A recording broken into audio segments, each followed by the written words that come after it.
guztioi, hasiera emango diogu otsailako osoko bilkurara. Lehenik eta behin, hori, Jose Angel Seijo aizurik dago ez da etorriko, eta hasierek 5 minutu barru etorriko da, orduan hasiko naiz gai zerrendarekin irakurtzen, eta gero ja etorriko da hasierrek. Honako gai zerrenda prestatu da, lehenengo puntua bake epailaren hautatzea, selección de juez de paz, bigarren puntua A sortzeko memoria para la creación del SAC, hirugarren puntua aurrekontu 2021ko aurrekontuak,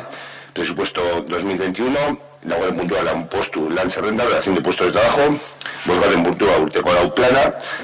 normativo, seigarren puntua urteko kontratazio plana, plan anual de contratación, zazpigarren puntua urteko parte hartze plana, plan anual de participación, zortzigarren puntua gizabalioaren plan estrategikoa, plan estratégico de recursos humanos, bederatzigarren puntua 2020ko likidazio berri ematea, dar cuenta de la liquidación 2020, hamargarren puntua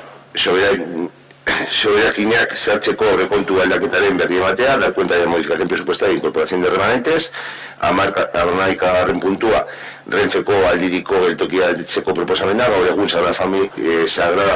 Familia Sakratua Arena, propuesta de modificación y denominación de la estación de Renfe cercanías actualmente Sagrada Familia, hamabigarren puntua martxoko sortziaren adierazpen instituzionala, declaración institucional 8 de marzo,